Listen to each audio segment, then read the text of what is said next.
Zachor et hayom hazeh, asher yetzatem mitzrayim. Dans notre paracha de Bo, la Torah nous enjoint de nous souvenir chaque jour de cet événement de la sortie d'Égypte. Le Ramban explique que cette commémoration quotidienne est fondamentale parce que les miracles qui ont débouché sur la sortie d'Égypte expriment tous les grands principes du judaïsme.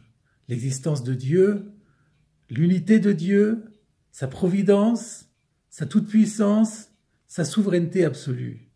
Et c'est d'ailleurs aussi la raison pour laquelle ces textes qui traitent de la sortie d'Égypte doivent être fixés au poteau de nos maisons, dans les mezuzot, et portés sur notre bras et sur notre front avec les téphilines.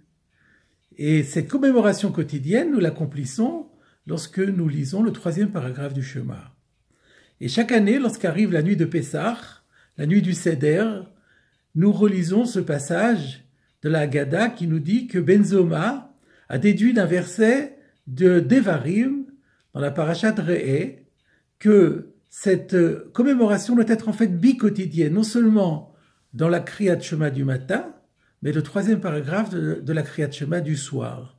Il déduit ça du verset qui dit « Le man tizkor et yom tsetra me'eretz Mitzrayim » que tu te souviennes du jour où tu es sorti du pays d'Égypte, « Kol yomer chayecha » tous les jours de ta vie. Pourquoi tous les jours de ta vie?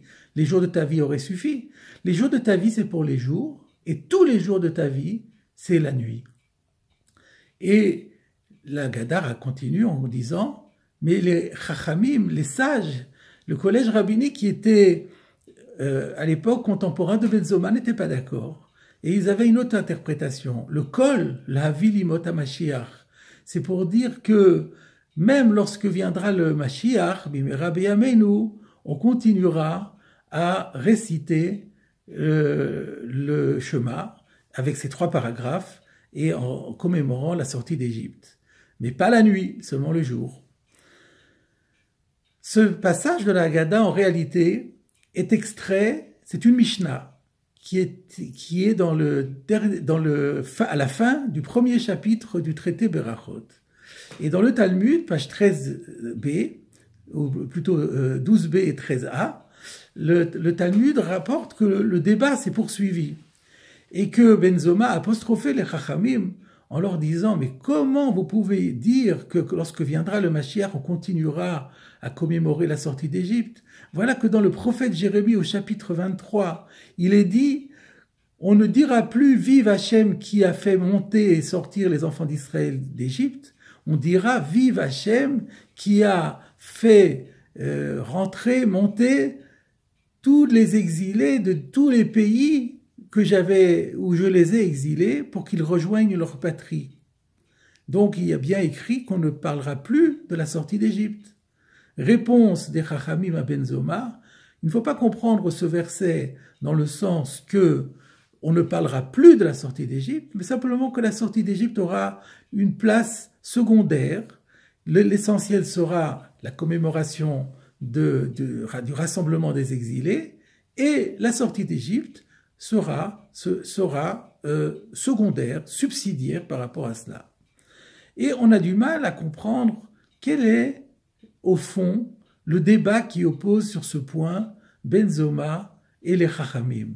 Tout le monde est d'accord que, à la fin des temps, quand arrivera la rédemption finale, eh bien, la sortie d'Égypte perdra en quelque sorte un peu de son éclat. Mais pourquoi les Chachamim de Benzoma pensent que malgré tout, il sera nécessaire encore de commémorer la sortie d'Égypte, alors que Benzoma dit ça ne sera plus la peine puisque les temps seront accomplis.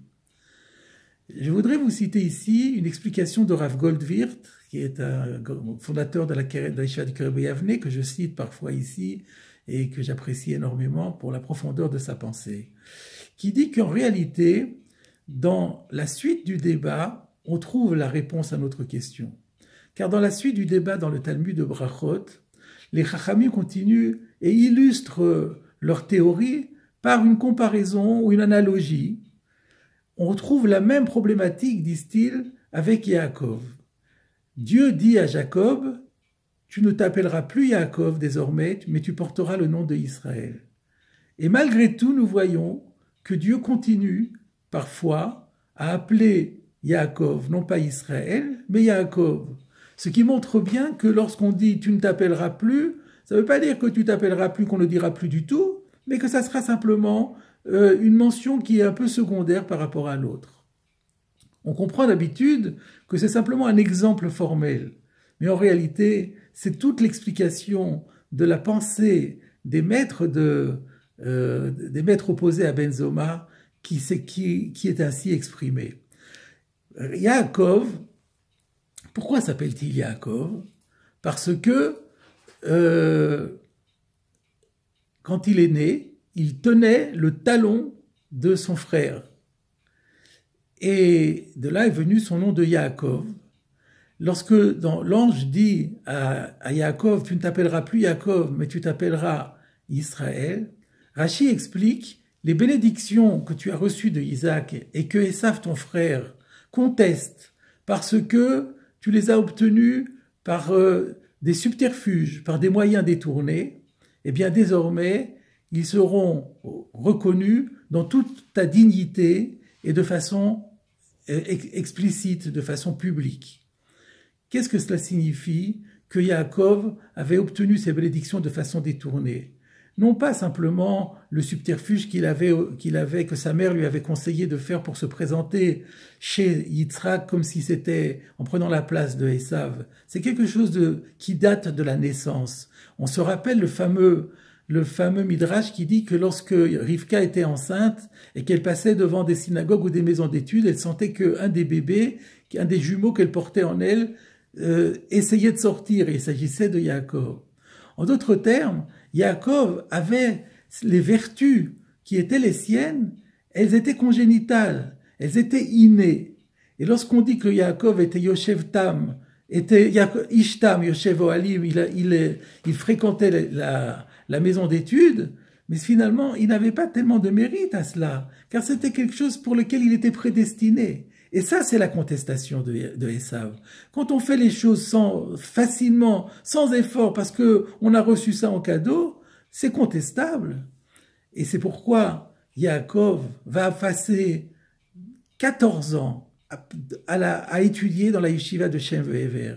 Puis il va passer 20 ans à habiter dans un environnement extrêmement hostile sur le plan religieux, avec chez Lavan, où il va avoir une vie entièrement matérielle, profane, prosaïque, une vie complètement active, et il va faire preuve d'une fidélité à toute épreuve à Kadosh Baruch Hu. Et à ce moment-là, il aura mérité, par ses efforts, il aura rendu légitimes les bénédictions qu'il a reçues. Et c'est cela le nom de Israël.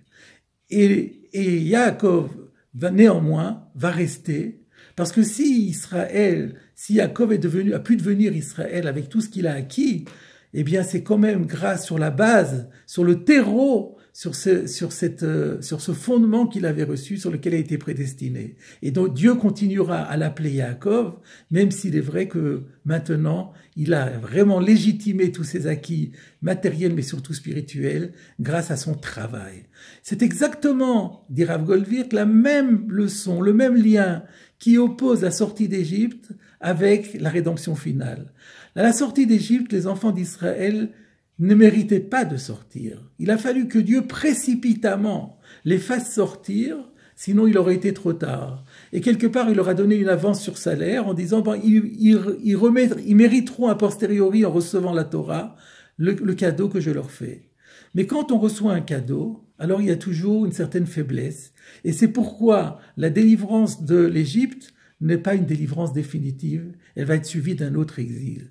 Et ces exils vont être suivis de délivrances. Mais chacune de ces délivrances sera toujours éphémère, parce que jamais nous n'arriverons à mériter totalement cette délivrance et ce secours de Dieu. Il faudra chaque fois que Dieu nous fasse un cadeau, et que chaque fois qu'on reçoit un cadeau, alors ce cadeau a quelque chose d'illégitime, en tout cas on ne l'a pas mérité, et donc il n'aura pas d'effet à long terme. Par contre, la rédemption finale, c'est pourquoi elle met tant de temps à venir, c'est parce que là, celle-là sera complètement méritée. Et comme elle sera complètement méritée, elle sera définitive. Et à ce moment-là, quand elle adviendra, Bimera Beyameinu, alors à ce moment-là, Benzoma dit, mais il n'y a plus de raison de parler de la sortie d'Égypte. Alors, les Chachamim disent, mais regarde, comme Yaakov est resté Yaakov. Dieu l'appelle Yaakov, parce que tous ses acquis, c'est vrai qu'il a travaillé, mais c'était quand même grâce à ce que Dieu lui avait donné, sur la base de ce qu'il a su développer, de ce que Dieu lui avait donné. Il en est exactement de même. C'est vrai que dans la rédemption finale, lorsque les Béné Israël auront acquis légitimement cette délivrance par le travail des générations et des générations, il ne reste pas moins que tout aura été fait sur la base de cette sortie d'Égypte qui leur a donné les possibilités matérielles, mais surtout spirituelles, de progresser dans la voie d'Hachem. Mes chers amis, la leçon fondamentale qui ressort de cela, c'est surtout que pour que advienne la Géoula finale, il faut que tout ce que nous avons reçu, tous nos acquis, les acquis que nous avons reçus de nos parents, de nos aïeux, de nos professeurs, de nos enseignants, il faut les conserver comme quelque chose, comme un patrimoine extrêmement précieux, mais comme un tremplin pour nous développer davantage. Et surtout dans cette période de crise sanitaire qui est tellement difficile, il faut penser que nous devons travailler dans toutes les directions, dans toutes les mitzvot, dans la Torah, dans l'étude de la Torah, dans la tefila, dans la prière, dans la tzedaka, dans le lashon hara, toutes les mitzvot.